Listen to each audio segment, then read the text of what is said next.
Well, welcome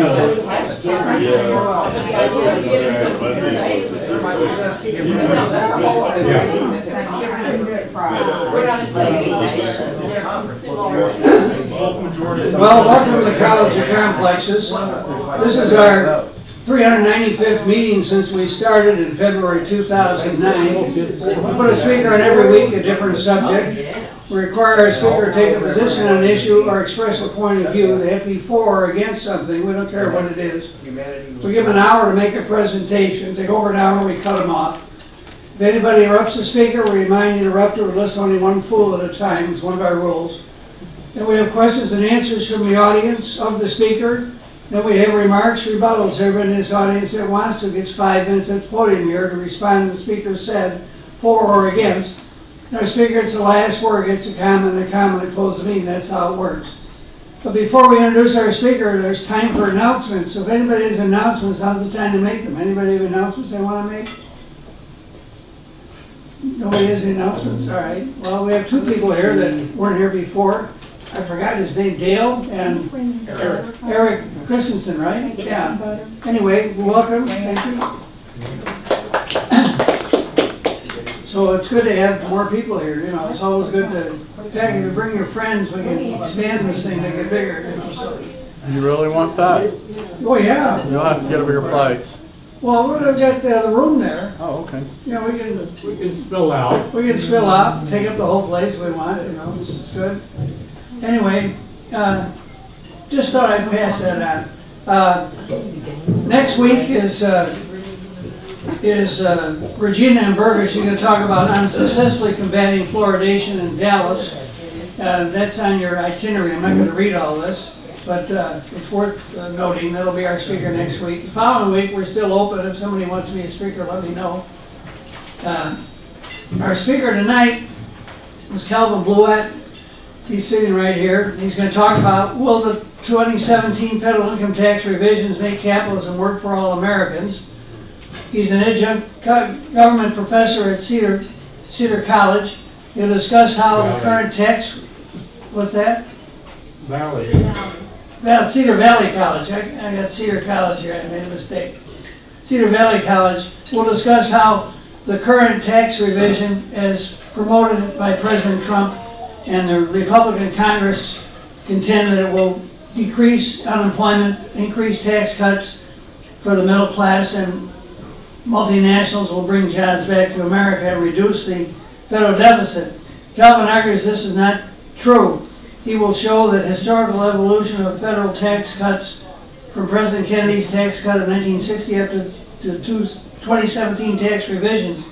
Calvin argues that while the Kennedy tax cut of 1960 achieved outcomes of low unemployment, increased pay for workers, and a reduction in federal deficits, the alleged objectives of President Trump and the Republican Congress will not be realized. He will show that the 1981 Regan Tax Cuts, with a focus on supply-side economics, resulted in increased unemployment and increased deficits. Calvin argues this led to a law to simplify tax filing, including reducing the number of tax brackets and eliminating write-off interest expense in several areas, which led to the largest tax increase in the middle class, which will be equivalent to today's workers earning between $50,000 and $100,000 annually. He asserts that President Trump's tax cut will have the same results.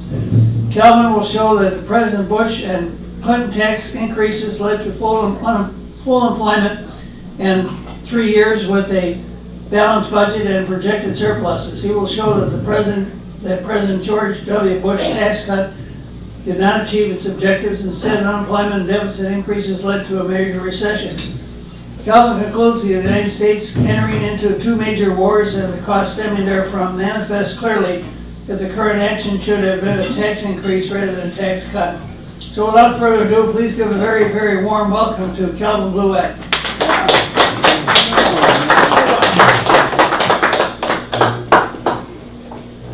Thank you, Tom.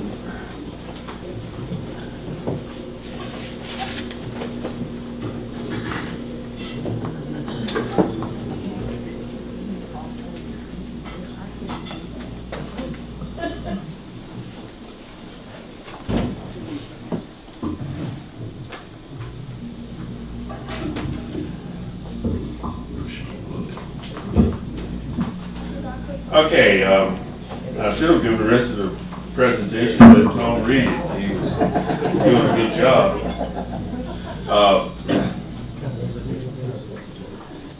My presentation this evening is based on some experience that I've had since 1960. I graduated from college in 1960 and went in service. When I got out is when Kennedy passed that tax cut bill. And in dealing with the economy, it's very sensitive, and you got to be careful how you make decisions. And when Kennedy made that decision, you know, we had gotten out of Korea and things were kind of stabilized. The economy was working okay, but it was a little sluggish. And the tax cut was not like the tax cut of 2017 or President Bush's tax cuts or President Reagan's tax cuts. It was kind of an even deal for everybody. And it worked. Unemployment went down, the deficit went down, and everything was going good. One of the things that Republicans feel, they believe in trickle-down economics, which was a little, you know, really formalized during President Reagan's administration. He felt that you give the money to the rich and it will trickle down to everybody else. But we know the history of that. That doesn't work. And that's built into the tax cut of 2017. I'm going to look at each of these taxes and elaborate somewhat on what they did and didn't do. For the most part, I've covered the Kennedy tax. Lowered employment, increased pay for workers, and reduction in the federal deficit. And that was worked real good. And Republican administrations this time have cited that as a way. And every time Republicans run, they said, a tax cut. And I think too many of us as citizens are greedy. We think the tax cut is going to bring a great deal of money. For the average person, it's very small. When President Reagan's tax cut, I received $10 more every 2 weeks.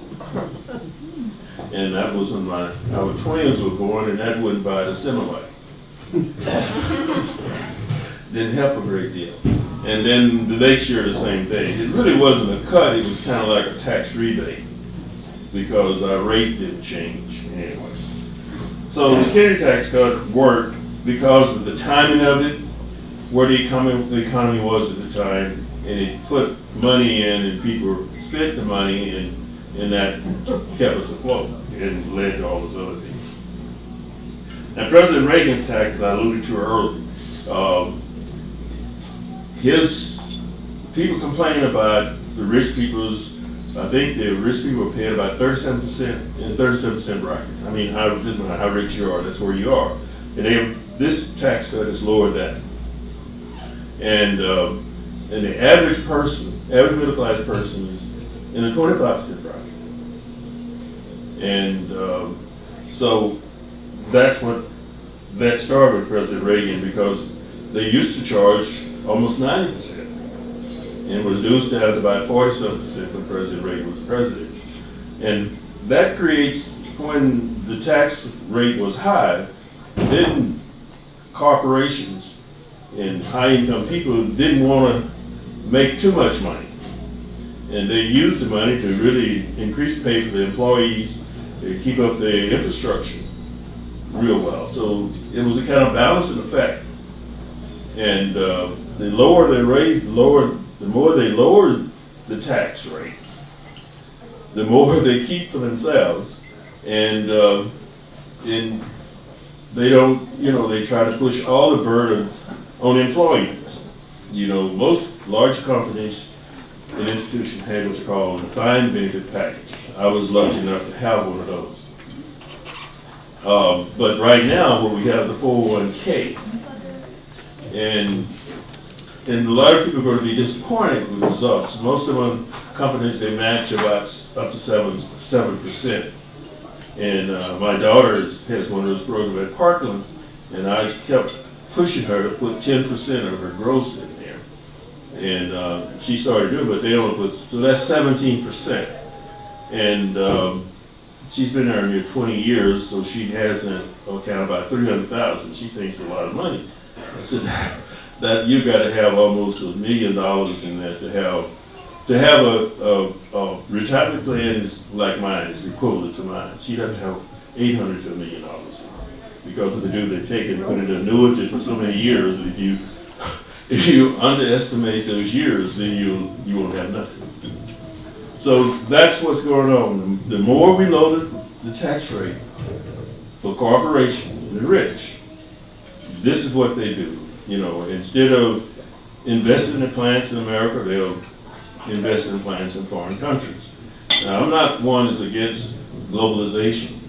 We're going to have globalization. It's here, but how we operate within that is what I'm concerned. So the real reduction was started with President Reagan's tax. Now, he went in office to balance the budget. When President Reagan was elected in 1980, the national debt was $1 trillion. By the time his 8 year was over, it was almost 5. He gave a tax cut. You know, when you give a tax cut like that, it costs a lot of money if it covers almost everybody who worked. That's a loss of a lot of revenue. It's easy to give the rich a big tax cut and very little to the remaining people, and because that doesn't have the impact on the revenue as it would grow. So it didn't work. The deficit automatically, whatever this first year, it started going up, and each year it got higher. And so he recognized that maybe that was the wrong thing, and he went through another process called simplifying the tax system. And the simplifying the tax system is it reduced the number of different rates, categories of taxes. He took away all the write-offs, most of all the write-offs. The only thing you can write off is property tax, sales tax sometime, income tax, state income tax all the time, and mortgage interest and charitable contribution. That's all you can write off. And as I told Red, at that time, I was, it'd be equivalent to someone making almost 100,000. But I was the biggest tax rate I ever had in my life, and it came early in my career, 1981. And it's been there ever since. But I don't see the income tax that I pay. With the write-offs I have now is onerous because I pay about 10% of my gross in income tax. So I don't consider that onerous. We pay 7% sales tax, but everything is not covered by the sales tax. The tax, but they have expended. So that's the kind of thing that we have right now, and I know if you reduce the write-offs, that group of people between 50 and 100,000 is going to get a tax increase, not a tax decrease. Because if you can't write something off, they are reducing, what you can write off in this tax. So that's the President Reagan's tax. Now, you may recall when President Bush was president, he made a famous quotation: "No new taxes." Read my lips. Read my lips. And we had the Democrats were the majority in the House and the Senate, and they increased the tax. It didn't benefit him then because it hurt him when he ran for re-election because he quoted that statement. And then later on in Clinton's administration, he increased taxes, but it wasn't on the middle class, it was on the rich. And so the two taxes together created an environment for the last 3 years of the Clinton administration that had balanced budgets. And will get in a huge projected surplus. But all the surplus was projected was really in Social Security and trust funds. The operating side of the budget was about even. What came in and was going out was about the same. So I just threw that in because there are times when you need a tax cut, not a tax increase, particularly when you're going to have extraordinary expenses, like we had when President George W. Bush was president. So when President Bush was elected in 2000, we had this huge surplus projected. And his argument was it's better to give it back to people and let them spend it because the government didn't have enough sense to spend it wisely. And that's what he set out to do. And at the same time, he was talking about we were too much involved in other people's business and international law. Look, we ended up getting involved in 2 wars. Cut taxes, increase spending, and what's going to happen? The deficit is going to grow. And that's what happened under President George W. Bush, because the tax rebate, what I call it, was the 1 year it was my wife, both and I were working. 1 year we each got $300 each. And the next year we each got $600 each. But we didn't spend it. It had no impact on the economy. So you got to time these things and know if the people who has to spend everything, that's who need to have money to stimulate the economy. Because people who are already getting what they want, they save the money or invest the money. And that's what happened in that particular situation. And it also, because of deregulations, the Glass-Steagall Act was passed and signed by President Clinton. And what that did for banks, brokerage companies, insurance companies, each of those 3 institutions could do all 3 of those. And by abolishing that act, the act prohibited it. And if the people look at the history a little bit, it was put there for a critical reason after after the Great Depression, to prevent these kind of things from happening in the future. And we know what happened in 2008, and the collateral debt obligation was mortgage was securitized, and they sold them all over the world. There was no money involved nowhere. It was credit, everything. And it tumbled. It went all over the world. It affected Great Britain a great deal and many other states. So that's what happened. And my point is, if you're going to increase spending materially, you need to increase taxes. And you need to explain it to people so they understand why. And most people will accept it if you explain it to them. So we just went into 2 wars and thought that it wasn't going to last long, and we're still there. And it's going to be hard to get out. And some people argue that we pulled troops out too quick. That's how ISIS got started in Iraq. But the leaders of Iraq was telling us to leave, just like the leaders in Afghanistan a year ago was telling us to get out. They didn't need us. Now they need us. So I don't know. Majority of people wanted us to get out of the war. And I hope we don't get involved in another war, because I think the military is demoralized. And I think it'd be catastrophic if we get another war, because we have methods to get out of here, because I don't think people will do it. So now it brings us down to the law of 2017. The President and the Republican Congress argued in support of a tax cut law, which was recently enacted and signed by the President. They included the benefits for which they had fought for in the tax law. The new tax law will primarily benefit the top 1%, as opposed to all working Americans. It repeals the Affordable Care Act mandates, and the President went on to say by doing that, it was the death of the Affordable Care Act. And further, it will cause premiums to increase, because the Affordable Care Act, the name implies what it was. People who work for factories and large organizations, they had health insurance. They have it, but we didn't need to do anything with it. We had people who were earned too much to get Medicaid, but not enough to pay the high interest premiums. And the problem with premiums is based on what you have, a community rating system or experience rating system. And before the Affordable Care Act, it was the experience rating system. So if you wasn't in a large group, if you were in a small group and someone needed, major surgery, your premiums were way up.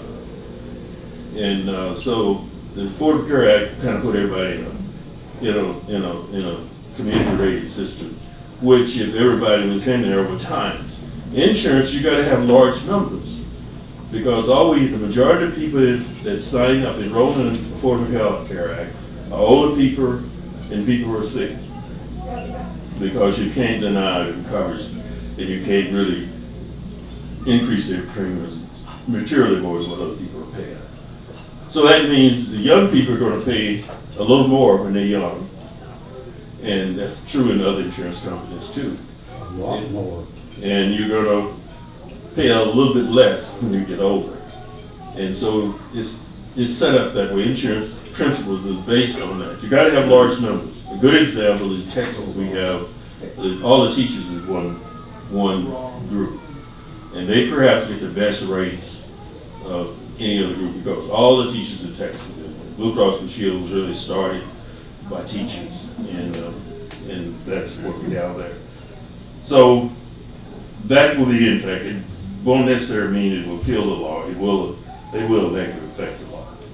But young people who don't want to have health insurance, who's going to pay for them when they get sick? They get sick, they get injured.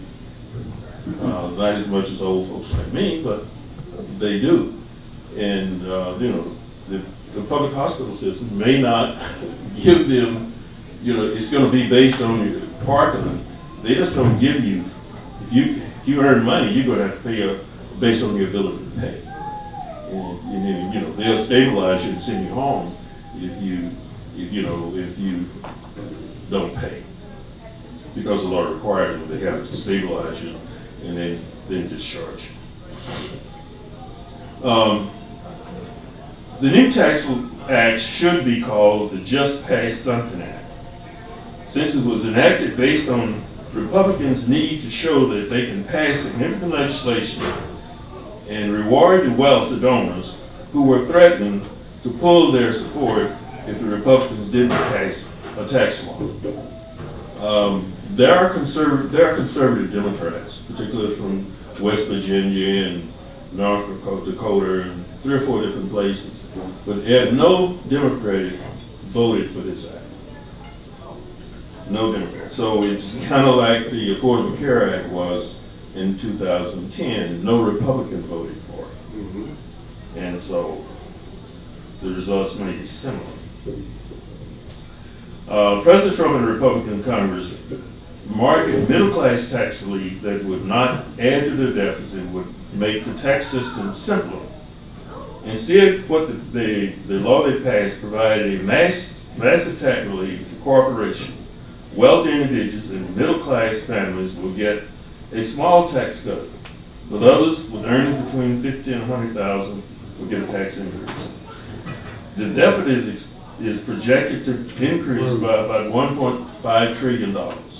This was not the intent. They were supposed to write it in a way that it wouldn't do that, but well, you got 2 different people saying. You got some saying 1, I said between 1 and 5/10 trillion.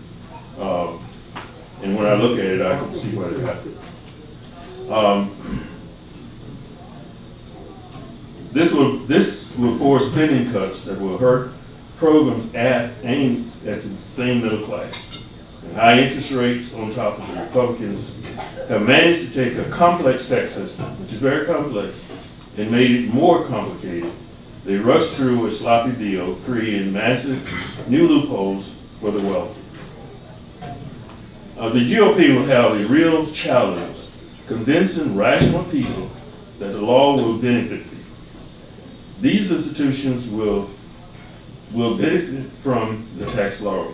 Real estate builders will be provided a windfall to real estate investors. Technology stands to benefit from reparation.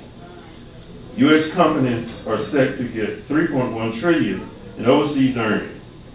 Assets managers, analysts expect the bulk of the tax to be spent on increasing dividends to shareholders and share buybacks. Banks, the tax bill boosts their earnings almost 13%.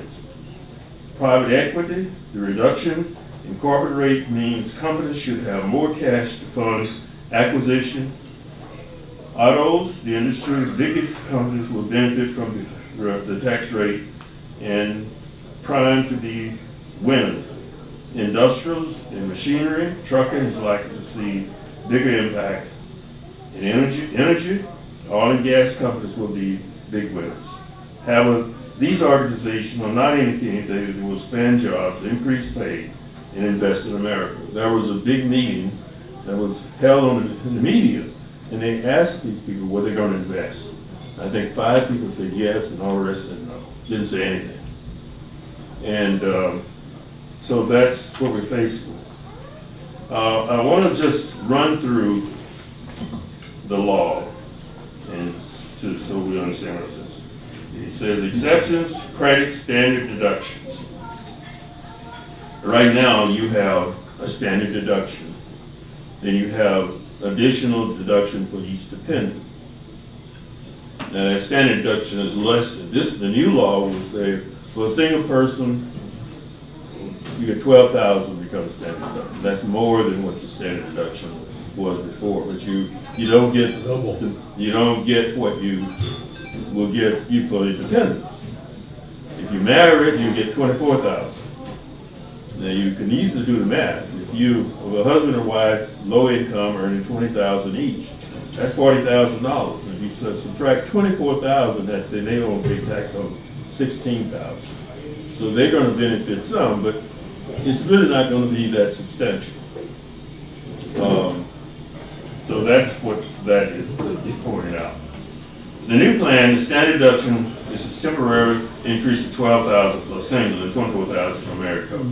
The child tax credit is increased to $2,000 for each child and up to $1,400 of that can be delivered in the form of refundable credits, which means taxpayers can receive money back even if they have no tax liability.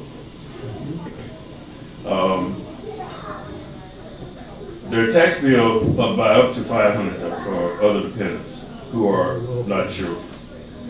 But but that's all changes in 2025 when all of the things for citizens ends and that for corporation and rich people continues.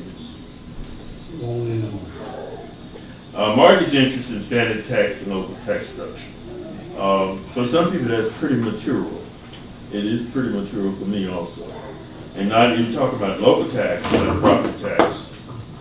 And you're also talking about sales tax and state income tax. The maximum that you can write off for all three is $10,000. That's going to hurt a large number of people, the people that I said. So that's what that is. The new plan, taxpayers may deduct up to $10,000 total, which may be including a combination of state and local income tax, property taxes, sales taxes, and whatever. For homeowners who pay their state income tax quarterly, it's okay to pay the last and final installment due January 16, on before, earlier, because some people were wanting to pay up in this year, but it's a little advantage, but that's what it is. You can also deduct the interest paid on a mortgage debt up to $750,000. Now, how many of us can buy a home, pay $750,000 for a home? So you're talking about high-income people, but they don't squabble about that in the mortgage people are too. It seems the government should be trying to give incentives for people to buy homes and let them write it off. But $750 is what is being limited in the new tax. Medical expense is kind of tricky. Right now, you can't deduct it unless it's more than 10% of the AGI. The new law for the 1 year lowers it to 7.7%. But in 2019, it goes back to 10%. So that's not going to have too long. New plan in 2017 and 2018, you can deduct out-of-pocket medical expenses that exceed 7.5% of their adjusted gross income. But come 2019, it will go back to the 10%, therefore for all taxpayers. Individual mandates. Under the Affordable Health Care Act, individuals must buy qualified policy. We've already covered that. The new plan does away with that policy. You don't want to buy health insurance. They don't give you no requirement of what you have to buy. So you can buy one of these policies, high deductible policies. You can get those for cheap premium. But if you ever have an illness, you'll be in terrible shape. Alternative minimum tax. This was a tax said that no matter how rich you got to pay some taxes. And the old plan is an alternative way of calculating income tax due to make sure that people with lots of deductibles don't pay too little. It often hits higher income families, especially in states where the state income tax is high. California, New York, a few other states have both state income tax and sales tax in some cases. So that's worked well. The new plan, the alternative minimum tax will not go away, even though many Republicans had hoped to eliminate it. Yeah. But through 2025, it will apply to fewer people and kick in higher income levels. So that's the alternative. And some of the people in the middle class, if you go from one tax bracket to another, you fall in that alternative. You got to pay all the other tax plus that. And so, good for them. And so it doesn't really address that problem. I thought the thing should be indexed so that, it'd be better for working. Pass-through dividends. This is something that President Trump is going to benefit from. And everybody like him is going to benefit from. This arbitration they're talking about profits in a foreign country, whether that's taxable or not, which won't be taxable. People who own small business of various sorts generally pay income tax based on the normal rate for individual taxes. Often they are involved in or run partnerships, sole proprietor, limited liability companies, and subpart S corporation. New plan starting next year before January 1, 2026. Individuals can generally deduct 20% of their qualified business income from a partnership, subpart S corporation, and sole proprietorship. There are limited, however, including phase out for the deduction that begins at $157,500 for individual income and $315 for filing couples. So it's going to help some and hurt some. 529 plans. These are plans where wealthy individuals, your money grows free of any capital gains tax. You can withdraw it tax-free to pay for higher education expense in private or parochial schools, not public schools. New plan. Nothing changed with higher education, but you will also be able to withdraw up to $10,000 each year per child to pay for private or religious schools and receive the same tax benefits. Also, families can roll 529 funds over to ABLE accounts, which offer tax advantages for people with disabilities. Now, these are tools for not average working people. These are tools for high income people. Investment in unreimbursable business expenses.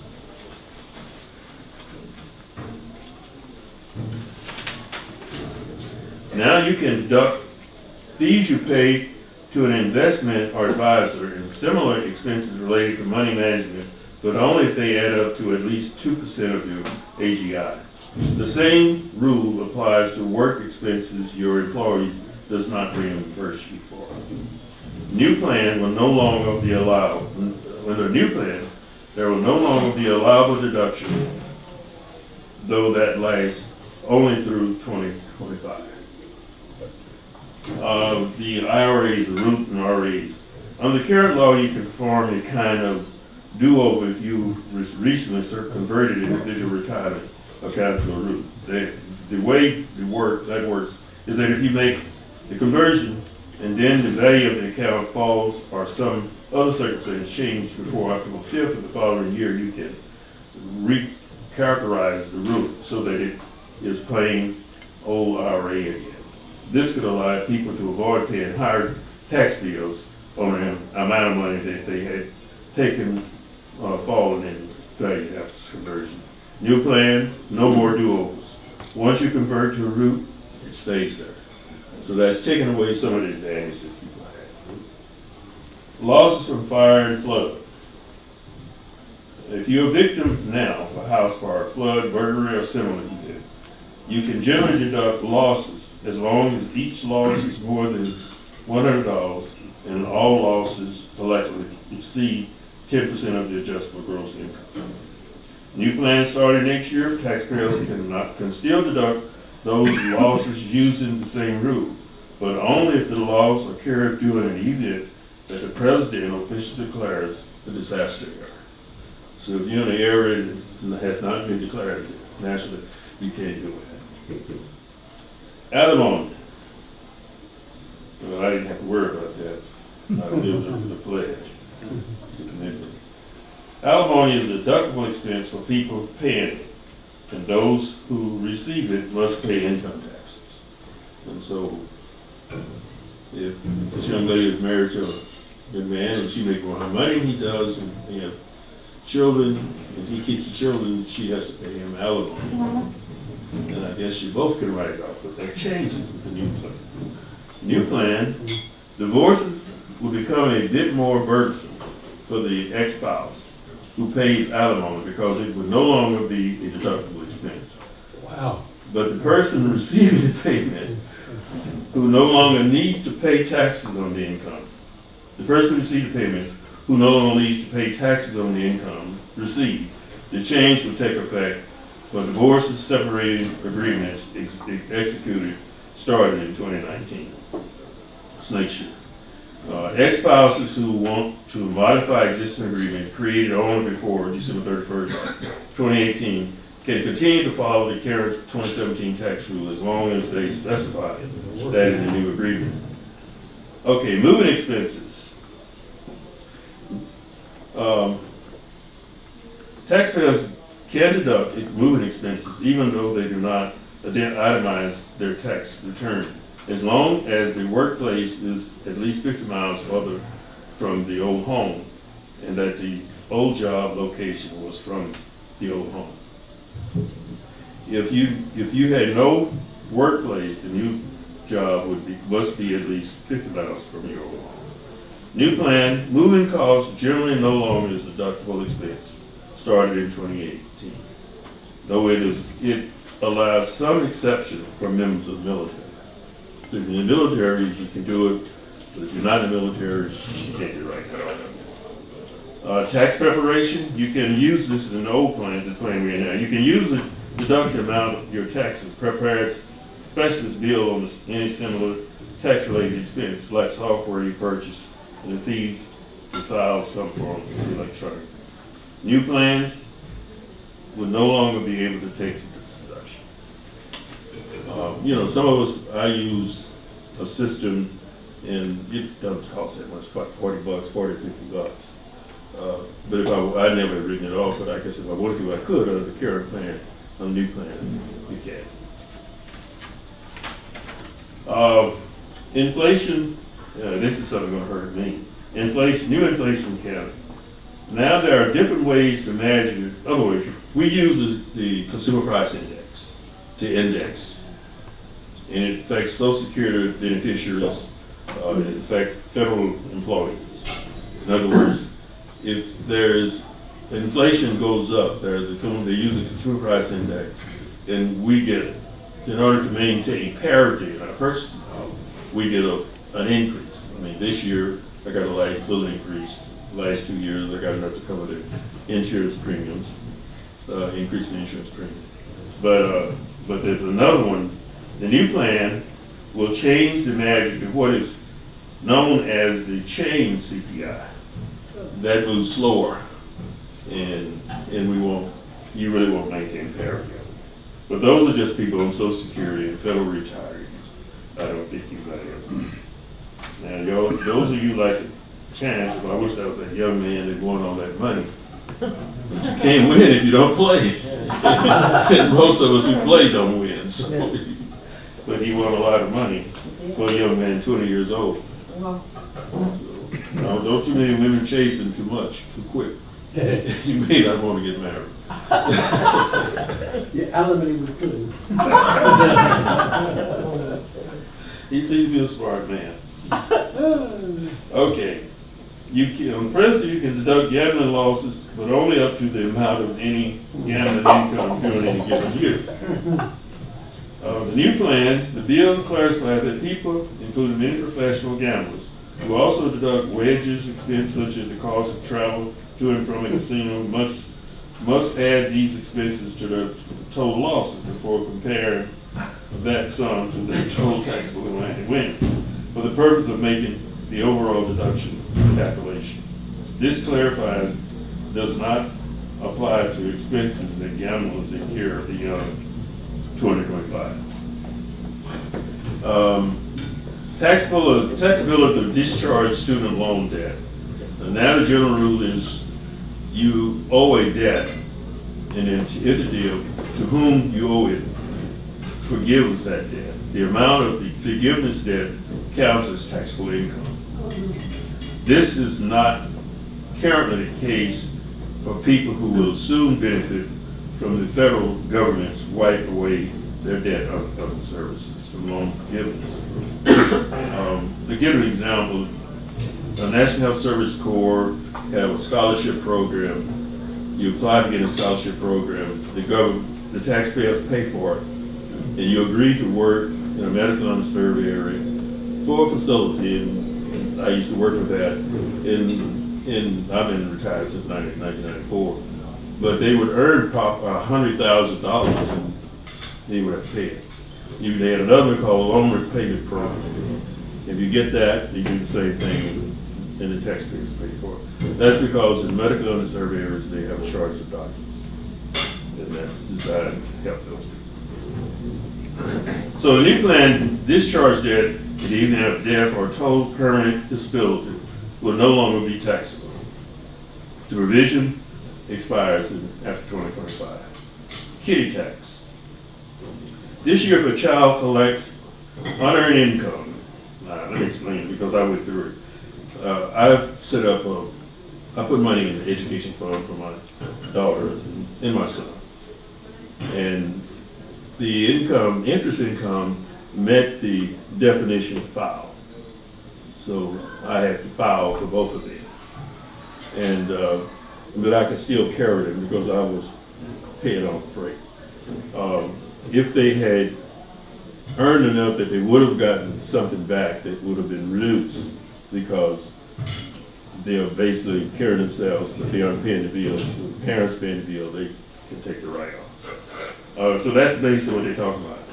Unearned income above $2,000, that money is generally taxed at the parent's tax rate instead of the child. If the parent rate is higher, children are generally defined as someone under the age of 19 or full-time students under 24. On the new plan, on the new rules, the child net unearned income would be taxed using the bracket that trust and estates follow. The system has a top bracket of 37%, which applies to income that exceeds $12,500. So if my daughter's income from that was more, that's what would happen now. Tax experts said this won't change much for high income families since they were already paying similar taxes. But middle class families could feel more of a pinch if their children have portfolios generating significant income from, say, inheritance individual retirement account. For children with small amounts of income, they may come out slightly ahead. Okay, so we have anything, I think we're near the end of what's in the law. It said, what has not changed? Student loans, adoption assistance, dependent care accounts, tuition waivers, employee paid tuition, capital gains, and selling a home. That's teachers deducted. A lot of teachers were concerned. They said they had to pay if they bought supplies, and many of them do. But teachers can take off $250 on deduction for money they spent for that purpose. And in 401k tax breaks, they were talking about that. they've involved with that.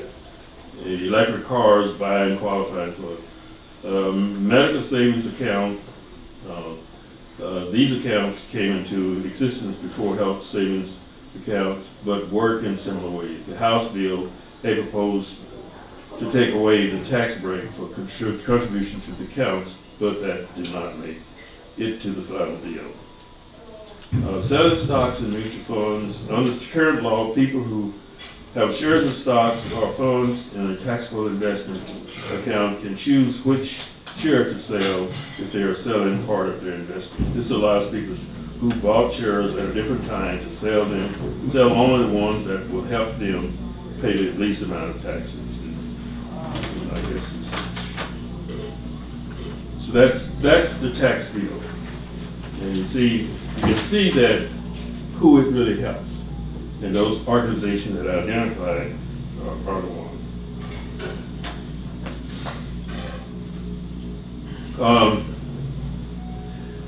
What I was talking about is the 527, the 529 savings accounts for education.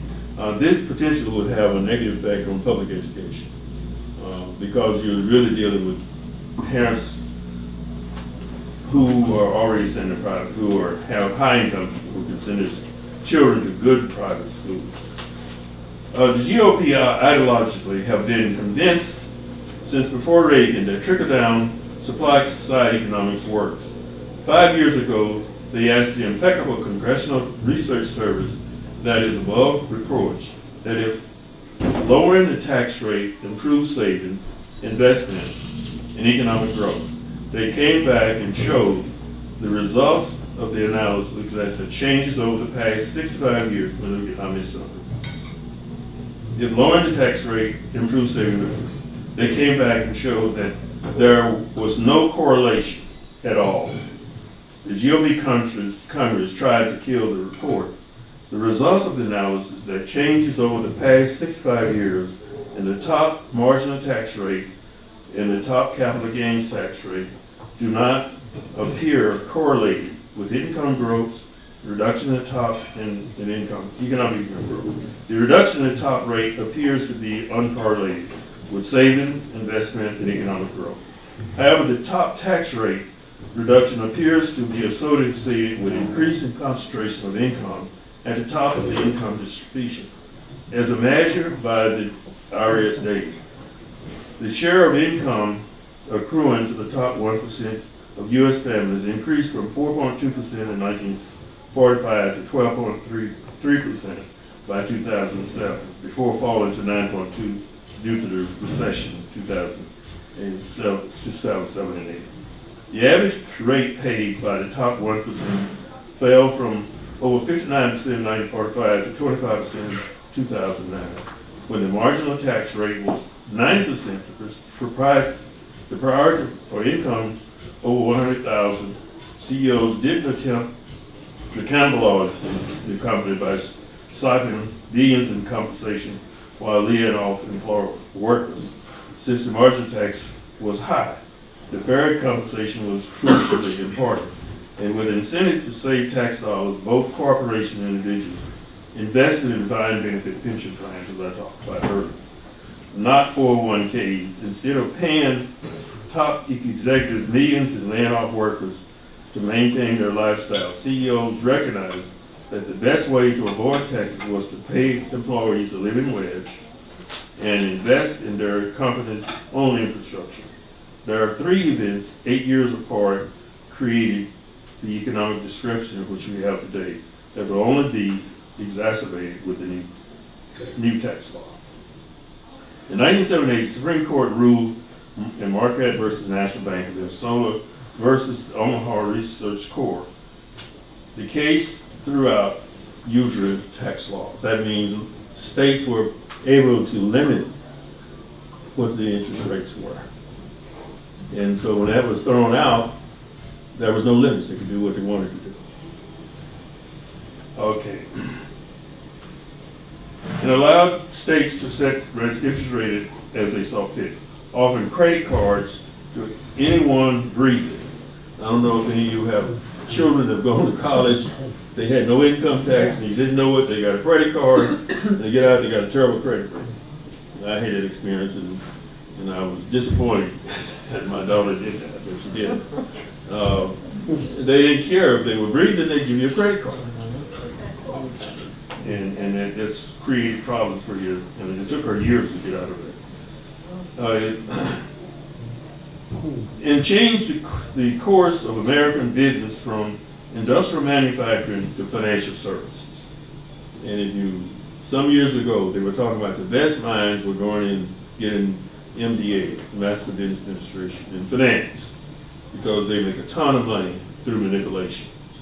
And that's the relaxation of the usury law allowed interest rates to climb and inflation to climb with it.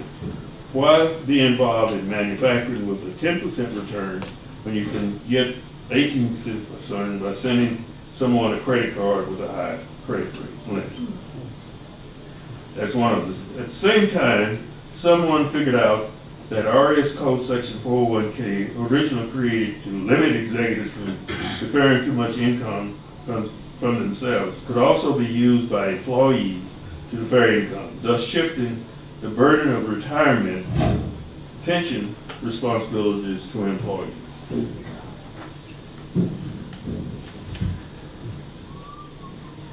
The Reagan administration lowered the highest marginal tax rate to 50%, then to 28, and in 1986.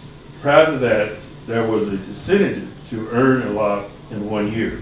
We had income averaging, which allowed an unusually high income individual to have the average with prior tax years when the income was less. And big focus was on deferred compensation. Thus, a saving on income tax. The 28% rate in 1987 led to arbitrage, leverage buyout, junk bonds. With the transition from manufacturing to financial service and globalization created environments of 208 prior to lowering the tax rate for high income executives, and excess profit went into salaries and plant infrastructure to avoid higher taxes. Now it goes into the pocket of the executive. Elite, the revenue raised and the spending of that revenue in others is what we need to do now is what kind of society do we want to be, what kind of society do we want to create, and how much are we willing to contribute to our own well-being and to take care of our neighbors who need help most. The tax bill manifests that Republicans answer to the preceding question with no compassion for those most in need in the working middle class. This presented a great opportunity for Democrats, if they're wise, to be truly compassionate and to develop public policy to back it up. Another big argument we have is regulation. So we have 20 regulations. Most rational people argue that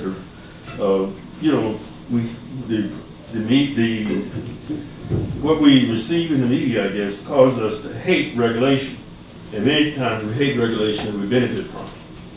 And because some of us don't think, we just react to what we hear. Democracy, in the way we apply democracy to the economy relative to voters versus dollars. The big problem with government is that we do not have adequate, efficient regulation. The rules should focus on making government efficient and do for people what they cannot do for themselves, and prevent corruption and waste. Further, the real problem with government stems from ideology and polarization between different segments of American society. There is a regulator or regulators. We must rely. The lack of effective regulation led to the Great Depression of 1929 and a recession in 2008. And we have what we call the third branch of government. That's the journalists, the media. And they're called, no, not the third, the fourth branch, the fourth estate, which is the job of journalists to rip away the mask. The purpose of the fourth estate in American society is to keep politicians honest and to ensure transparency. The fourth estate is being vilified as a fake news by President Trump for daring to report nearly any real news at all. And we see that going on all the time. I hope that I've pointed out why I think the tax cut is not going to work for all of us. It's going to work for the extremely rich and those groups, particularly in financial services. And to them, they're kind of like parasites on all of us who have to use it. And we need to think about what's best for all of us. And I think we can determine policy to do that. I'm not, if wealthy people are actually earning money and sacrificing with it, that's good. I don't think that they should be paying a lower ratio of their income than the average people do. I think it should be fair, and that's what we should be striving for. That ends my report.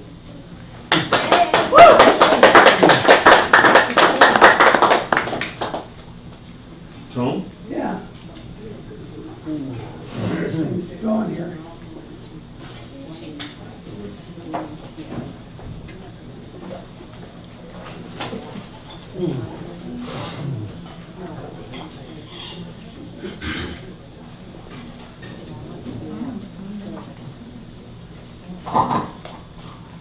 Okay, who wants to be first? Yeah.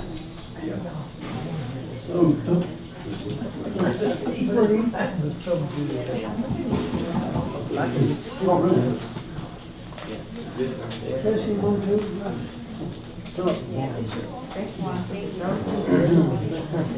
Jesse, one.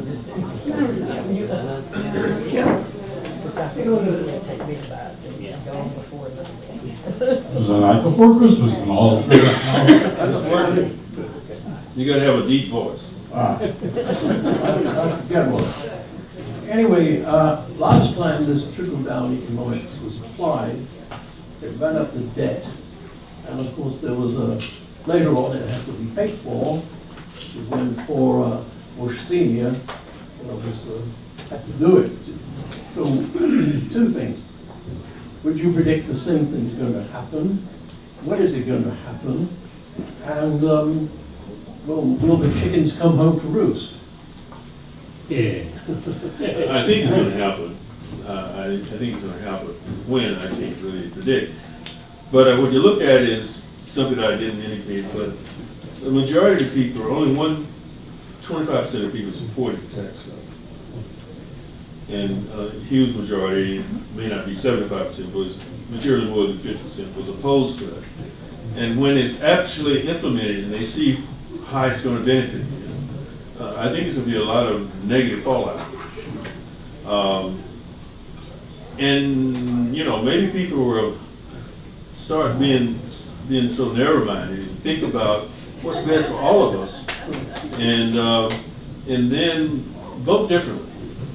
And for another thing, they need to have some basis to make their decision just by listening to what they get through the media, because a lot of it is deception. So could you give us a rundown of how this tax break is supposed to bring jobs back to America? There's nothing in it to do that. The presumption is if you lowered it, everybody said the corporate tax rate was too high. They lowered it. I believe 21%. Highest in the world. And but most companies don't pay no income tax anyway. They write it off. But there's some that do. But it's not a big issue. My experience, I had a cousin that married a guy that went through Purview, and he was an electrical engineer and worked for the National Security Agency and Defense Department and the Army. He came out of Fort Bird, set up a company, and he was getting Navy contracts of $100 million cost plus. And once he signed that, he was a millionaire.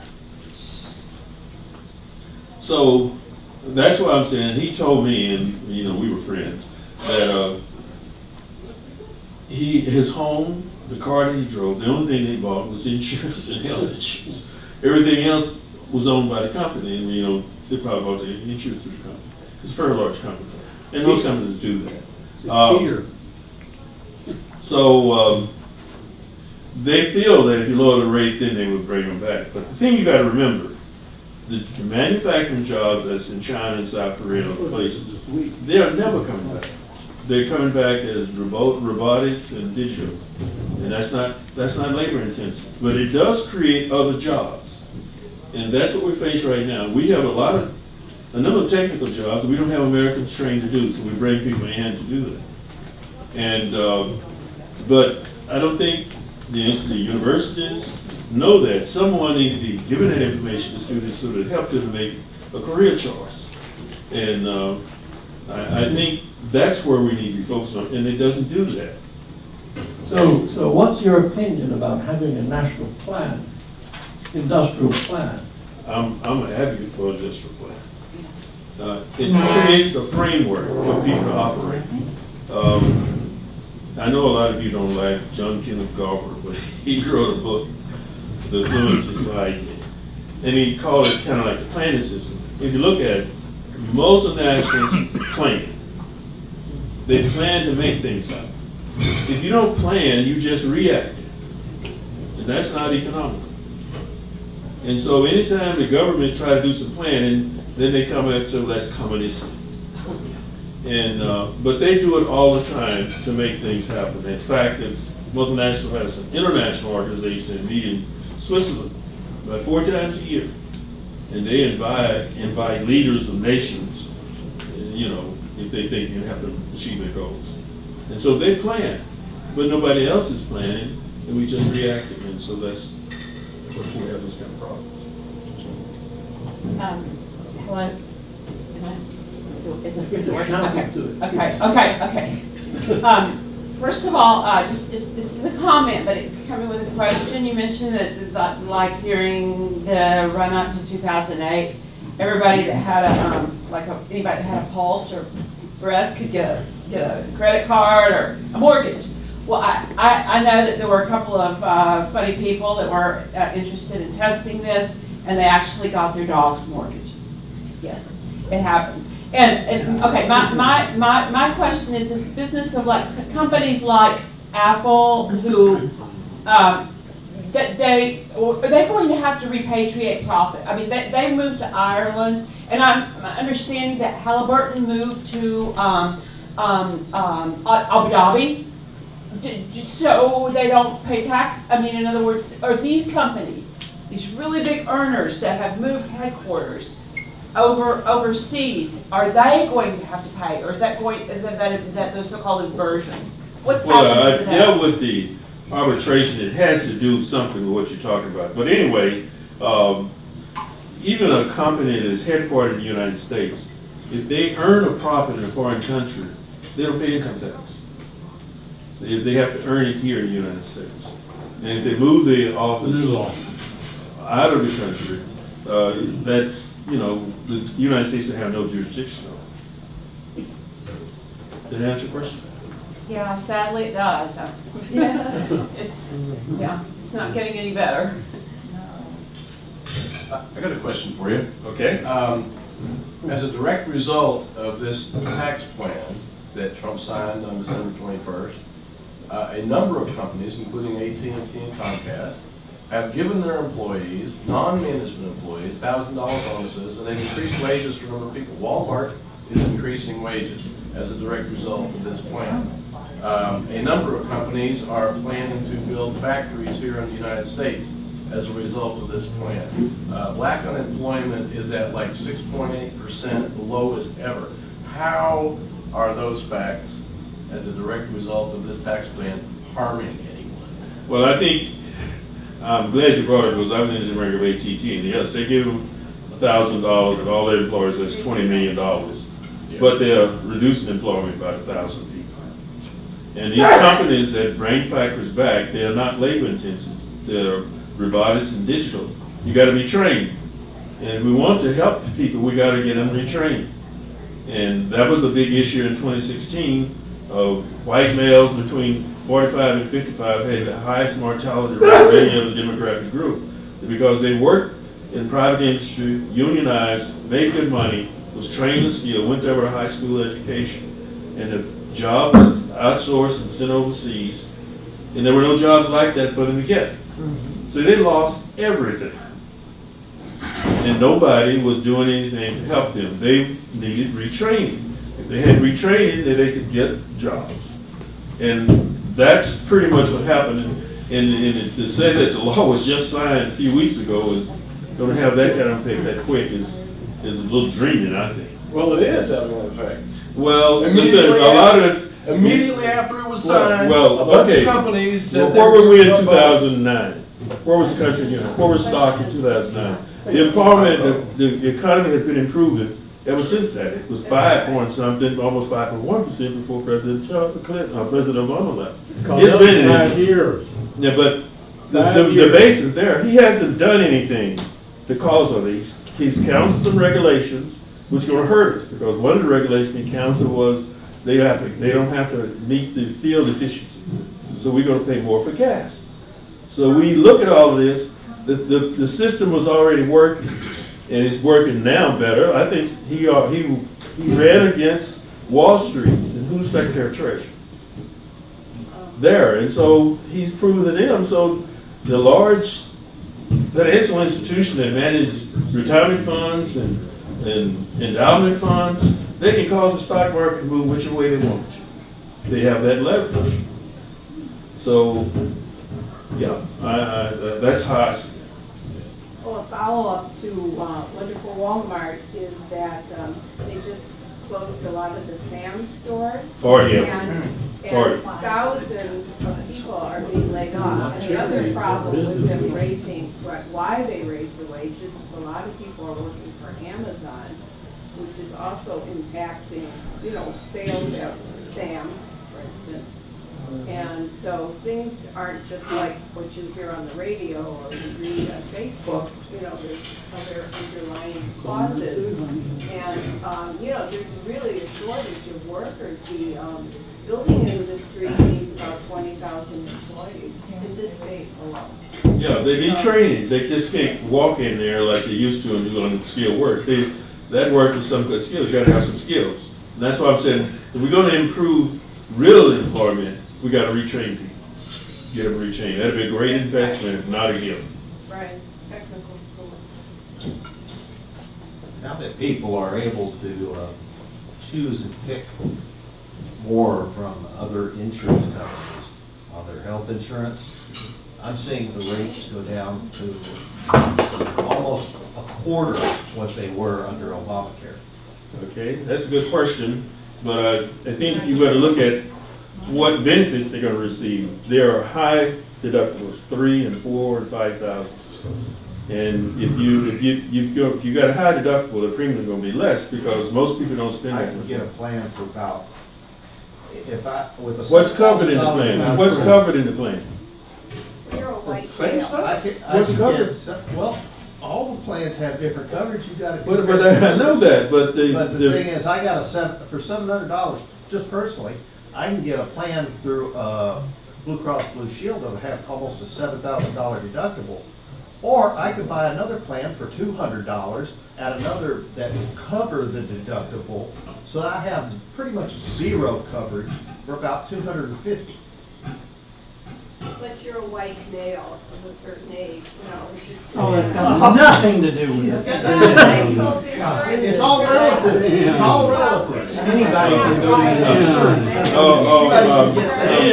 Well, let's listen to each other. But what you be looking at that, and maybe you can, but you don't know what the history of that company is. A company is Blue Cross Blue Shield has been here a long time. You can depend on them, but I don't trust them because when we had our first pregnancy, I was in service. My wife was a member of Blue Cross Blue Shield. They wouldn't pay maternity service because I wasn't a member. Well, I was in the Army. And so I had never bought that from the Blue Cross Blue Shield because I didn't experience on the front end. Okay, if we're concerned about the tax laws and the changes that have happened there and what it's doing to the high-end earners, what about the underground marketplace where everything's happening in cash? How do you feel about a national sales tax in place of an income tax where everything spent is going to be equally distributed Well, if it's undercover there, how would they be able to tax it with sales tax? They don't know it. Well, sure, if they're gonna buy, if they spend the money is gonna be spent, they're gonna collect the sales tax on whatever they're purchasing. A lot of that's like barter program. They change one thing for one thing. And you can't, that side of the system. You know, with the debt we have, 20 trillion right now, how much would everybody pay in a sales tax to deal with what we got to deal with? Well, I don't know, and here's another question where we were talking about what happened under that, I really don't need a microphone, I'm playing loud enough. When we were back in what was happening with your deficit prior to the Clinton administration coming into power, a question that I have is what happened to the economy in terms of technology and the internet coming into place and all the computer, everything that was happening and the money that was being made in the stock market. People were taking money out of that market, buying high-end cars, paying taxes on what they were taking out, and it was perpetuating the economy also. So that added a lot to what was happening then, did it not? Of course it did. So more people were working, they were not drawing unemployment, they were paying, buying. And so when they worked, that's why I said we train people for jobs. We're not talking about 4 years, 1 year, 6 months, 1 year, 2 months, just 2 years max. And they will be able to get jobs that pay a good salary. And what you're saying is true, that's why it happened. But when you give tax cuts and accelerate spending, you're gonna get a deficit. And because it's, you know, I often ask the question, and I remember in World War II, unemployment was almost zero. That's when women began to work because men was fighting the war. And in Korea, unemployment was nil. In Vietnam, and so now in Iraq and Afghanistan, we've been there longer than other wars. Why is unemployment high? It's because we are manufacturing here in the United States. It's been manufactured in a foreign country. They're getting the benefits from it, not us. The multinationals, they're benefiting. So, I mean, those are some of the things we have to look at and try to make some kind of sense of things. But as long as we are polarized the way we are, what I call on peripheral issues, we're in trouble. Because I can't think about just what's good for me and my family. Everybody's got to have a fair shake. And if we aren't working to cause that to happen, we go to get what we got right now. Do you believe in normal cycles of the market? What's that? Do you believe in normal cycles of the marketplace? Like ebbs and flows? You know, like the business cycle of prosperity and all this stuff. Do you think it's all created by government, or are there natural business cycles that happen? That natural business happens, but Keynes that he talked about that was discussed with us in World War II, he argued that there was something the government could do to prevent depression and severe recession. And, you know, you can invest in things that was going to help the country. And that minimized the effect of it because, you know, factories manufacture based on demand. And they're going to manufacture demand, but if supply is greater than demand, then that don't work too well. And I can explain the agricultural situation because I was exposed to that growing up on the farm. They want price parity for farmers, and they began to limit the allotments that you have for certain products like cotton and corn and stuff like that. And then later on, they began to pay you not to grow. And many of the large corporate companies are still getting that. They don't need it, but they get it. Because when they bought the land from the small farmer, they bought that right. So the government can prohibit that. But when you fight 2 wars and cut taxes, that is a real revenue drain. And you spend it more, and then you borrow. And when you borrow, you know, if you buy a car on credit, you're going to pay interest, regular interest. Credit is more expensive than you can pay cash. And this is just like it is the same thing for the government. I think we're out of questions. Good. Any more? that it? You got any more? I speak. Oh, all right. Oh, now it's your turn to talk. Okay. Some food. Yeah. Mm. Tell the lady, come to the door. No, I'll go get her. All right, well, Anyway. as you might suspect, this tax cut is precisely the wrong thing to do, actually, because it doesn't solve any of the problems. In fact, it exacerbates the problems. The real problem is that, okay, the theory was that there's a classical economics which seems to have come back into fashion, neoliberalism. That's classical economics. There's a law called Say's law, which says that spending creates its own demand. So everything is balanced. The problem is, that's okay if you have a closed economy. That's to say, you don't have any exports or imports, so when you spend money, it's all within your own country, and the people are paid, the employees are paid, they spend money, so it's all balanced out. Now, if you have a closed economy and you cut taxes, so the government spends less, but the people spend, the balance of the tax cuts, then it would be revenue neutral, so nothing would happen. But we're not in a closed economy. We have an open economy because we have trade. And the reason we have to trade is because America gets involved in wars. It has bases in 50 odd different countries. And its corporations like to set up operations overseas. And so we have a cumulative trade deficit of 20 billion. So what happens now is this. Okay, you give a tax cut. Okay, well, immediately you have to sell more government bonds, right? Okay, because the government has to keep spending money. Who is buying these bonds? Well, two things are going to happen. One, you sell more bonds, so the interest rates have to go up, right? Because you got more to sell, so the price has to go up. Guess who's buying most of these bonds? The Chinese. Now, recently, the Chinese have said, we don't think we're going to buy these bonds much anymore. Well, as you know, the Chinese have like 3 to 4 trillion of the bonds already. Okay. Now, the other thing that's going to happen is, as interest rates rise, you're going to see many people have got low mortgages, okay, but they're adjustable. Many of them, and so right, loans. Well, guess what? I mean, most people. I know people that it's almost lovely. I can buy a house at what I paid for rent. I can buy this house. The only problem is that they face.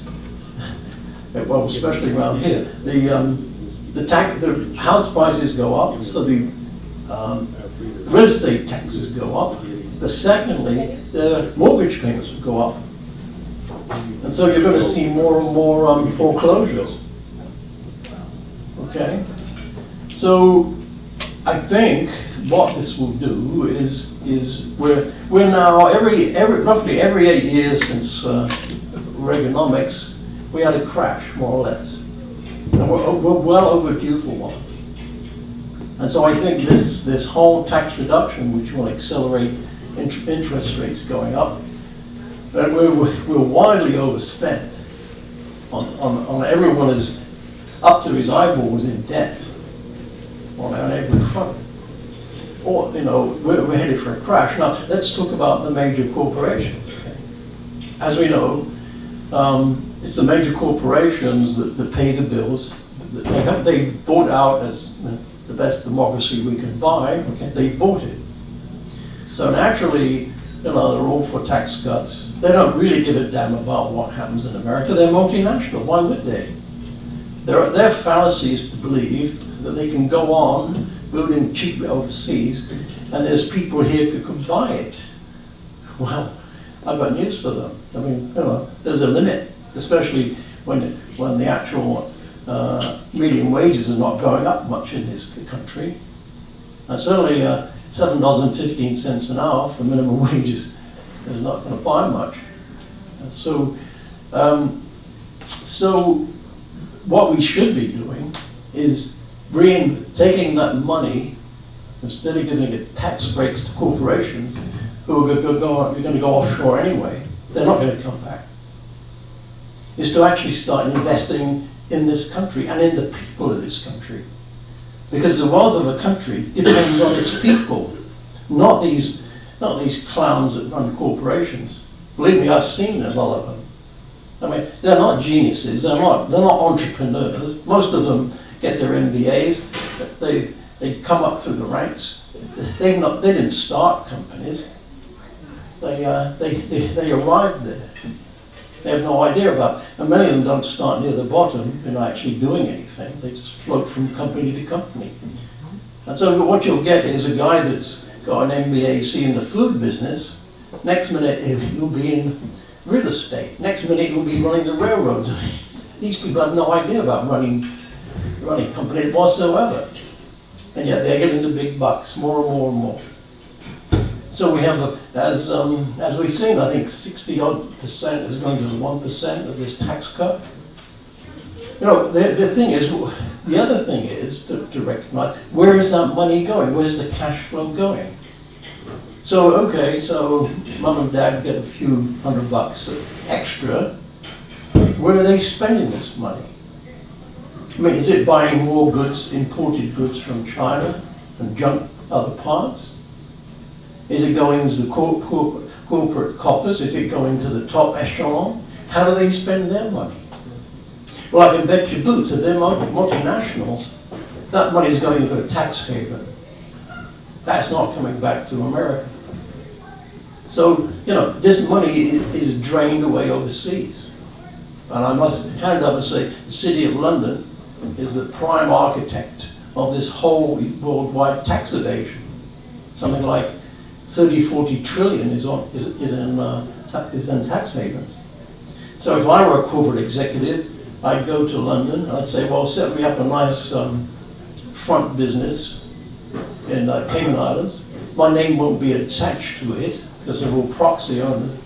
And I'll just pump my money, which I earn from all this overseas business, into a tax haven. And I can go around and buy real estate businesses. And that's what they do. And that's what all these senior people do. Nothing flows back much into America anymore. And what we do need in this country is more investment. I mean, we're losing it in technology. We're losing it in manufacturing. You can't have this complete service economy. It doesn't work. So, so the wealthy have got wealthier. They're taking more and more share of the income of the GDP of the country. And most of them really aren't worth it. I mean, nobody's worth 50, 60, 80 million a year. Nobody. I don't care what they do. And most of them aren't worth sixpence, actually. From what I've seen, I must say. And one reason, of course, is when you work in a corporation and you write progress reports, it's a glamorized affair going up to the top. You give them what they wanted here. You never tell them the truth. So these guys that come from one industry to another industry, they never know what's going on. There's no system of management that actually ties the work of people to the bottom line. It doesn't exist. It could exist. I proposed such a system. Nobody wanted it. Well, fine. So they never get told the truth about anything. And yet they run, and politicians now are bribed by these same people, No, we're going to get back to funding the country properly, making sure everyone leaves school with a job where they can earn some money, okay? And not leave with these, and if you want to go to university, that's great, but when you do come out with these flunky-ass arts degrees, really, it's lovely, you can get a job, but you can't. You have to get something that pays the way. You have to be something that the country needs, okay? So, and you've got to fund research and development. And R&D now in this country is vanished. Bell Labs doesn't do pure research anymore. And these great research institutions, RCA and other companies, don't exist that much anymore. We seem to be generating, the great thing is having these ludicrous games that we play on game machines. Well, fine. So, you got to have a country where you put people to work, they make products that we want and other people want to buy. And, as I talked about, Keynes said, you must have a balanced trade. But we have none of that. We have no intention of it. So, from what I see, this does nothing. This tax break deal does nothing to help the country. It doesn't recognize the real problems. People get more fed up and disgruntled. I don't think this band of people in the Rust Belt, it's going to be a race. Will they wake up before 3 more years are up? And will they wake up by then? I don't know. It's possible they won't. Of the 3 G's that run America, gullibility is probably the foremost of the 5 G's. And the others are that you guess what they are. But there must be an industrial plan. There must be a gearing of education to suit the needs of the country. So you need to put a plan in place. And and you have to understand how economics works and how finance works and so on. And using this archaic classical economics and believing that works, well, it's nonsense. It may have applied 300 years ago, it doesn't apply today at all. And yet that's what we're running under. So yes, I think the outcome, especially if China suddenly steps, won't buy any more of your bonds, that's serious, because the government won't fund itself. That's as simple as that, and it's coming. Because the Chinese are fed up. Why should they keep buying American bonds? Tell me that. Is that problem ever discussed? No. But then I see Trump is going to Davos, right, in a week's time, to parade around there. Maybe he'll swear at them and do other nice things, and win some more friends and influence people. It's possible. But won't do much for the country, I don't think. And he has got no idea about running a proper business or doing anything. So he's a complete dead loss, is my judgment. He has no idea. He's another rich kid who doesn't know anything. You see many like that, and he's one.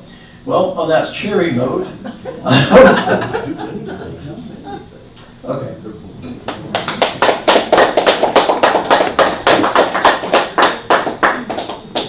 Next, I'll go.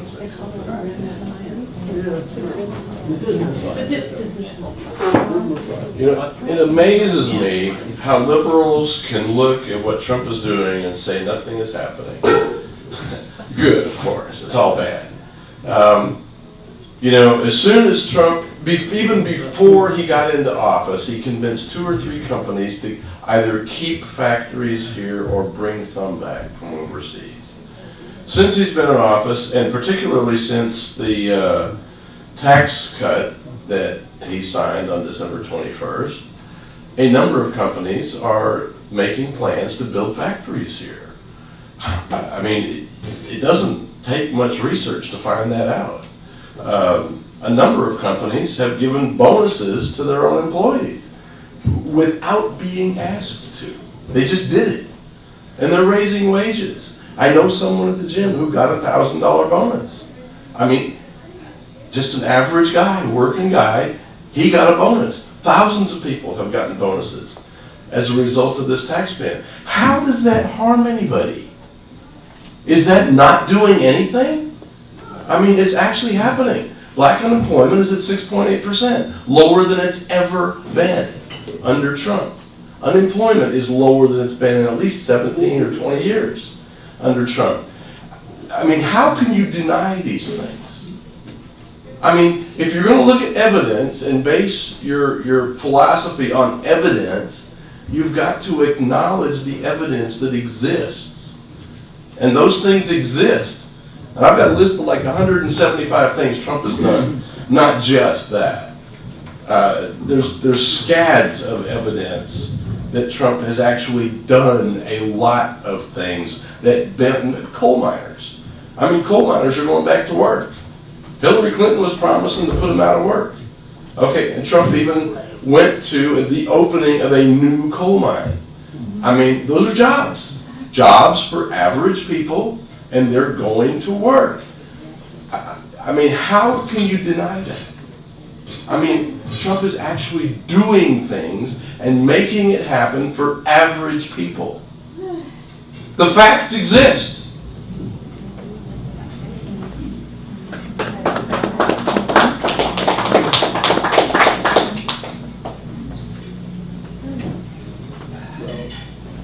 Health insurance is based on your risk factors.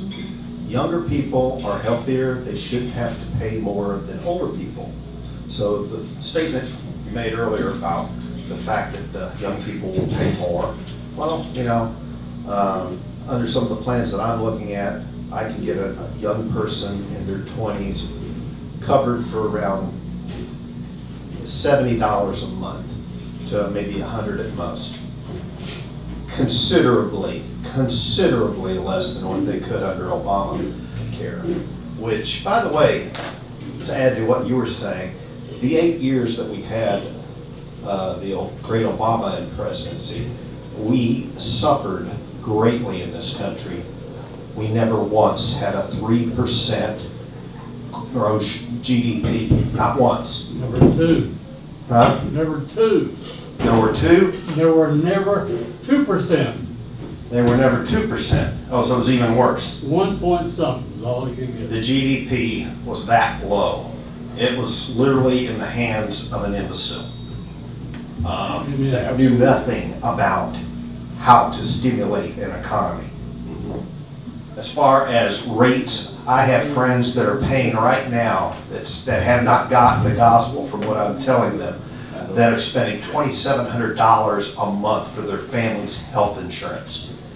I know I've told them several times I could get it down to about $1,100 for everybody in his entire family, save him about what, $1,600 a month. He can go buy a house and a car. People, when they save that kind of money, have money to invest in starting new businesses and growing the economy. But when you've got this giant tick sucking the blood out of your life because somebody in government wants you to be poor so somebody else can be rich, and this is happening to more and more people. Insurance does not need to be $1,000 a month. I can get stuff for people for a fraction of that, depending on what they want. You have enough money now, if you get a decent enough plan, to then augment it with critical illness policies and get other insurances that you need. Health insurance isn't the only insurance you need. You need disability. You need critical illness insurance. If you have a heart attack, you need cash because you're going to be off work for a while. And that's got to be, you know, there's just a lot of things into that. As an insurance agent, what I saw happening with Obamacare was the greatest crime of the century. Can I ask you a question? Can I ask you a question? No, I don't want to ask you at the microphone. Go ahead. Well, as most of you know who come here regularly know that I'm making it home. I don't mind saying anything about insurance, since, like our previous speaker, who works in insurance, I worked in it for many years at the beginning of my life. And then when I became a consultant, huge number of my clients were insurance companies. So I do understand how it works. Obama Did not. He used the person who put together the plan that George Romney implemented in the state of Massachusetts when he was governor. And what worked at the state level was it increased the participation in the plan, it made things work better. When they tried to make that a national plan, I can say this in a lot of ways, but the simplest way to understand it is they attached a lot of garbage to a simple plan, made it a complicated, expensive mess that didn't resemble one effing word that came out of the president's mouth. He issued something like, instead of laws, 22 provisions that really changed the law. And it made something, he said, oh, you're going to save about $18,000 in your premiums as a family. No, your premiums were going to go straight up. Your deductibles were going to go exponentially up, and your benefits were not going to go up because you were going to buy coverage you didn't want. Because the president thought you wanted them. They think I want maternity coverage. I have no ovaries. I have no uterus. I don't want any, you know. I don't have a wife anymore. She's in the grave. I mean, she's in heaven, but blah, blah, blah. Anyway, let's talk. I'm going to say a couple of words about insurance and I'll sit down and shut up. Insurance premiums are based on a huge size of people you throw in a bucket, and a certain number of them are going to have a claim. The biggest fault in Obama was that it left all the states separate. That meant you had a state with just a few people in it, like Idaho, Montana. When you put a few people in a bucket and insure them, all it takes is one or two bad claims and the whole plan goes straight to hell. If you put all the people in the country in one plan, you take down the state barriers, in other words, they can stand a lot of bad claims because they have so many people participating. Just one of the simple things that the current president did, he did away with the state barriers. In other words, an insurance company can now, Blue Cross of Texas can now sell insurance in Idaho. And guess what that will do? Will it raise premiums? No. It will reduce premiums because let's say they have 200,000 policyholders in the state of Texas. I don't know what it is. We have 40,000 in the Texas A&M plan that I've participated in for many years. University of Texas plan is bigger than that. Texas Teachers Association, bigger than that. Run by TIACREF. But the point is, Trump has done some simple things. Are they all right? No. Is he all right? No. Do I like him? No, I can't stand him. I think he's an obnoxious so-and-so Bronx, obnoxious Yankee that I don't like. He doesn't fit my Dallas style. But he's done some good things. And from an insurance standpoint, he's done things that are going to help everybody. Thank goodness he has some good advisors who are telling him some good things. I don't know if he knows anything about insurance at all, but he's doing some things that are going to make our insurance better. Thanks to somebody.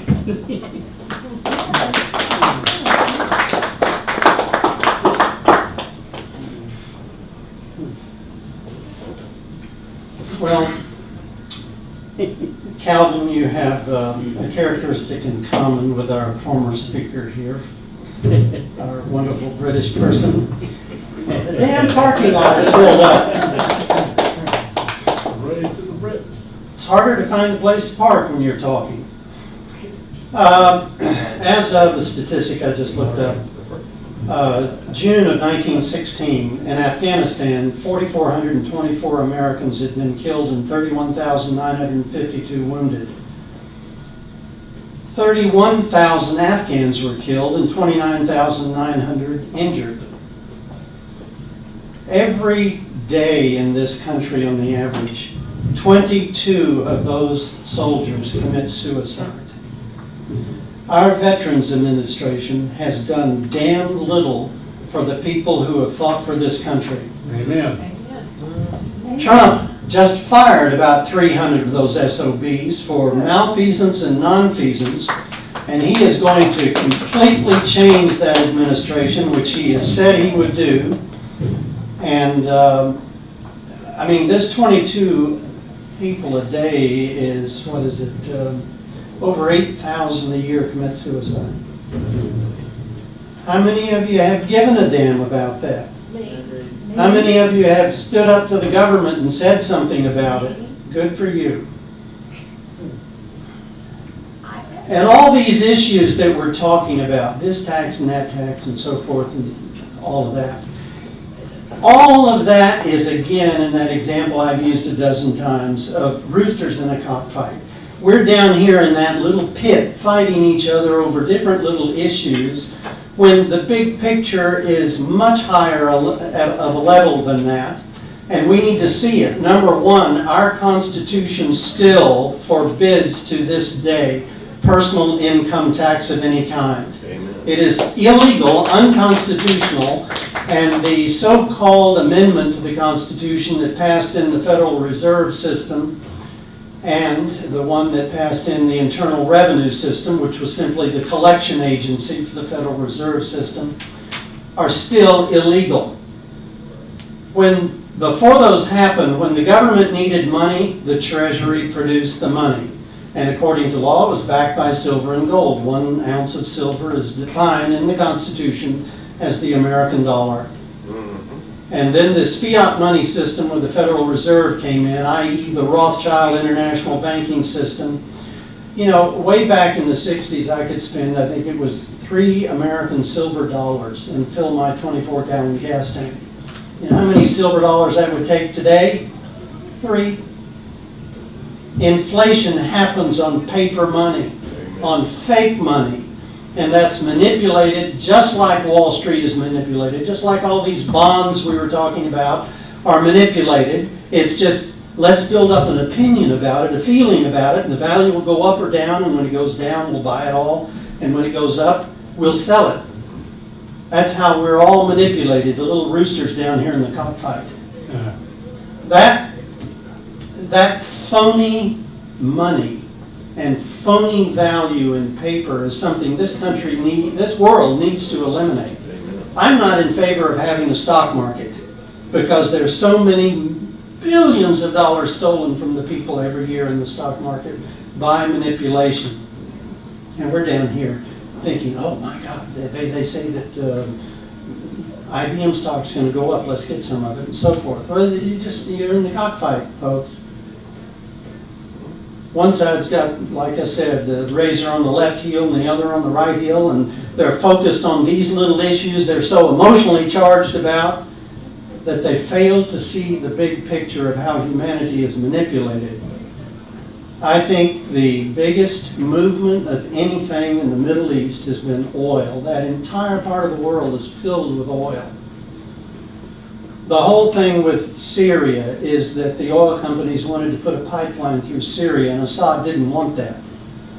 We still vilify Assad, and yet, to my knowledge, he is the only leader of a country in the Middle East that actively protects Jews and Christians.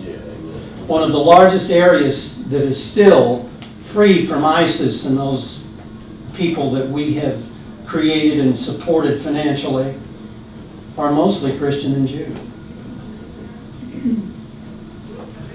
We are taught so many things that are completely fraudulent in the news to sway opinion. Our educational system has been consciously destroyed by teaching people how to fit into this slot or that slot or that slot, and no longer teaching analytical creative thinking. If you have emotions involved in it, you've got an alteration of your perception of reality. And if I would say anything about liberal thinking, it's largely emotional and not logical. And I think there needs to be a shift over into that area. I'm not particularly conservative, liberal, or anything in the middle. I go by things that I appreciate when I see good things done, and if I don't like it. I don't like everything of any administration, some things in every administration. But what we need to do is to see what the bigger issues are, and the biggest issue in this world is worldwide banking. There's a little, and I've mentioned this 1,000 times, there's a little downloadable book on the internet called All Wars Are Bankers' Wars. And everyone needs to read the book, The Creature from Jekyll Island. That is the best written treatise I've ever read about the history of banking in this world, right up through the Federal Reserve, and how it's an arm of that fraudulent banking system. That, you know, again, I've said this 1,000 times, it's an exaggeration, but Thomas Jefferson made the statement that if we ever let a private bank get control of our money through deflation and inflation and the corporate structure that will grow up around that bank, they will steal all the property from our descendants and leave them homeless in the land that we have founded. Again, I think he was a time traveler from today, going back then to plant that seed of knowledge. And if you, again, try to read the Federalist Papers or the Anti-Federalist Papers, those papers were handed out on the streets to the common people all over the streets. And I'll guarantee you a lot of our college students today cannot understand the English in them. Those people, I think, were better educated than most of our people are today. That is a huge issue. What was it, the name of it right now, one of the foundations funded this study that has produced what's called outcome-based education, and there was a book written by an Oregon legislator, Outcome-Based Education. You need to read that book because it talks about how they are dumbing down the successive generations in the United States. And if you think communism is dead, you're sound asleep.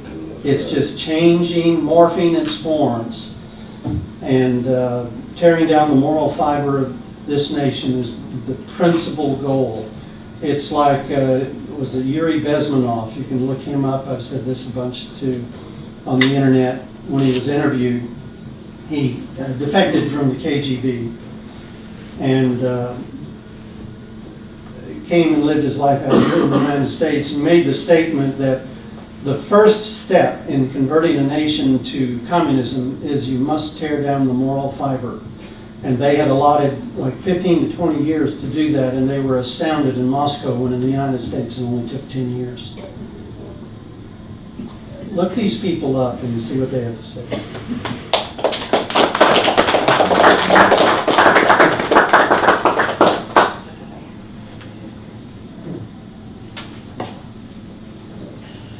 We have people that want to respond? No?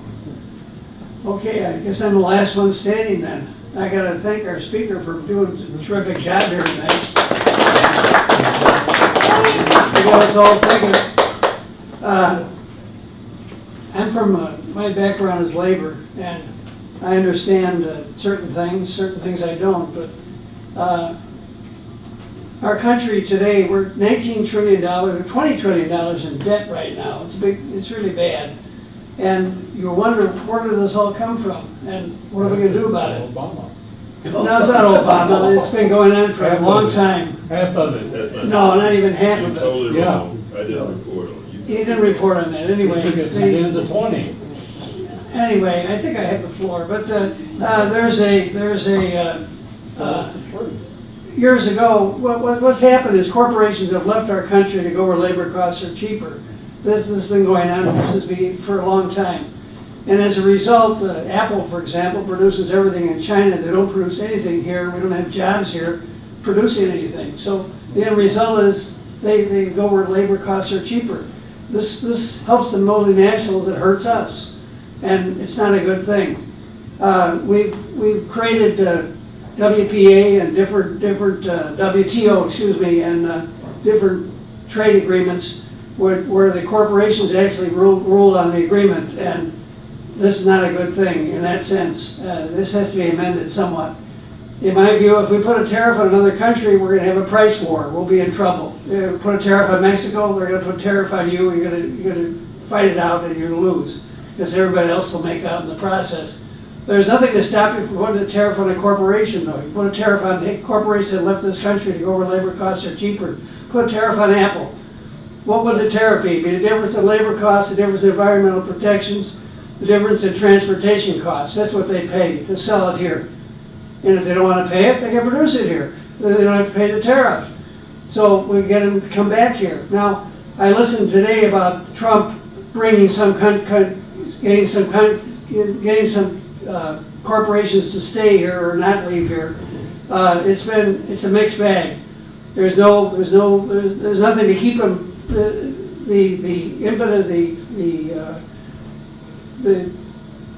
The impetus for them to do it is there in some respects, but it's nothing solid, nothing really good. So I think what has to happen, we need regulation that we don't have now, and that is to keep corporations in this country. And that is to put tariffs on corporations that have gone overseas on us. That would bring jobs back here. But the problem with that is the Congress isn't going to vote for it, because they're owned by the corporations. We get the best Congress that money can buy. That's one of our biggest problems. And because they're owned by the corporations, they're not going to vote against the corporations. You know, I ran for Congress 4 times. The first time I had $100,000 of campaign contributions, mostly from unions. The second time, they all went to Gephardt in Washington and said, where should we send the money? He said, send it to open races, send it to incumbents, don't send anything to any challengers. Challengers have got a dime in this century for running for any office. They just don't get it. So I ran against Hensel here twice in Texas, couldn't get 10 cents. And the reason is, as I mentioned, they don't give any money. All the money goes to open races and incumbents, that's it. So corporations control the government, that's what's happened. By definition, that's fascism if you think about it. Corporations controlling government. It's not a good thing. So what will Congress vote for? To change, whatever has to happen, they have to do it. In my view, they'll vote for free airtime the last 90 days of a general election, because there's no history of a challenger being an incumbent. They get to keep the money they raised, and there's no history of it. They'll vote for it. The media won't like it, but they can always raise the cost of advertising to pay for what the difference. And the end result was that within a short amount of time, some challengers will beat some incumbents, and everything will change. Then Congress will represent the people who do the electing instead of representing the people buying their vote in Washington. If that happens, then you can put tariffs on corporations. You get some jobs back here. If you get the jobs back here, you can shorten the workday. You go to a 6-hour day maybe instead of an 8-hour day. You can put 25 million people back to work that are presently unemployed or underemployed. And we'd have an economy that takes off and works for everybody. That's my view anyway. But I'll give this back to our speaker. He's got the last word.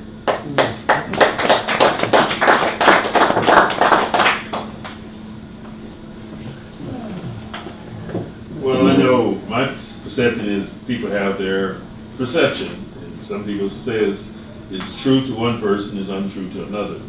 So,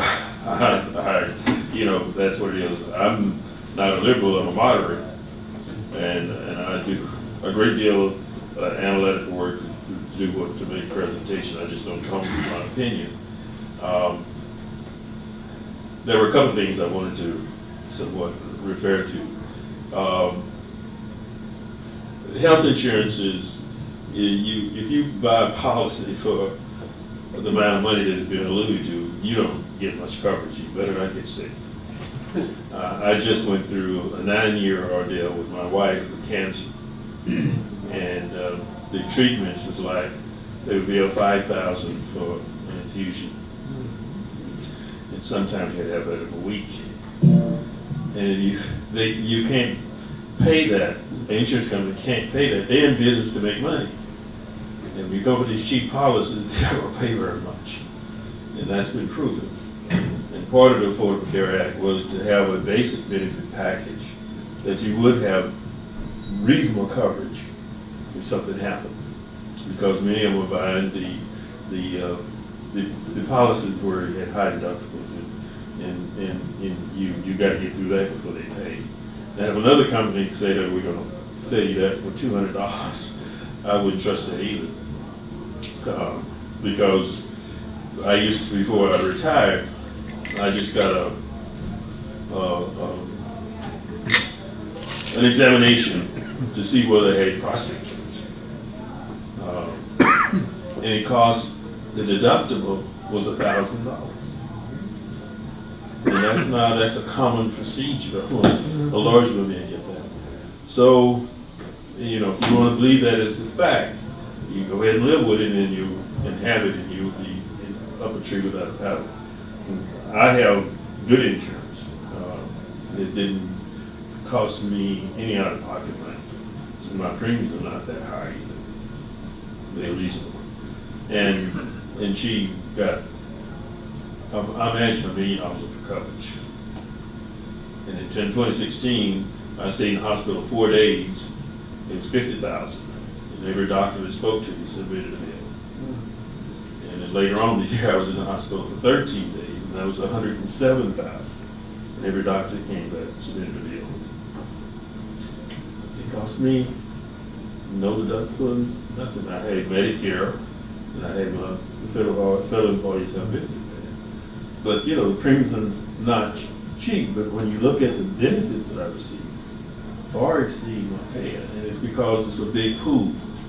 A large number of people pay it, and I handle the balance. And that's what insurance is based on. I think we need to train people. Like someone said, you need to, when you finish high school, it ought to mean something. We used to have trades in high schools. I don't see them being there too much more. Everybody don't want a college degree. Everybody, you know, their passion may not be that. We need some way of letting people know where the jobs are, so young people can plan. And the European systems and the system here in China is better than ours, I think, because when you finish middle school, they make a cut there. You go to technical or you go to academics. And you know that. So you do the best you can in school to go the direction you want to go. We don't do that here.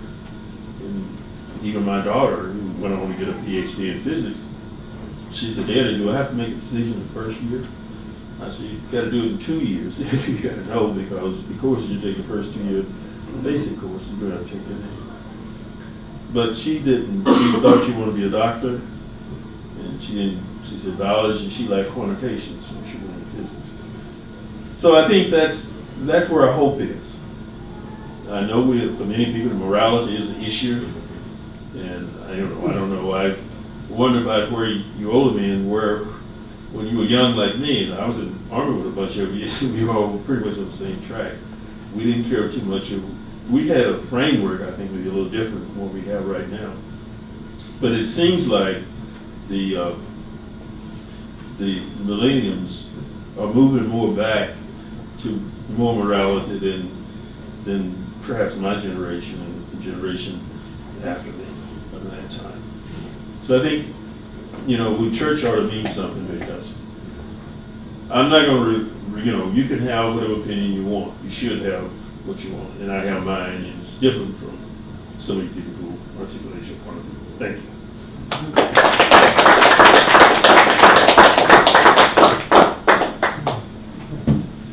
Well, that's it for tonight. Our speakers will still be here. They kick us out of here at 10:30, if you know that. You can talk to our speaker if you like. But the formal meeting is over until next week, so thank you.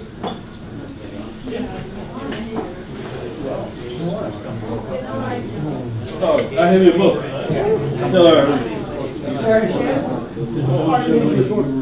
Oh. I'm very aware.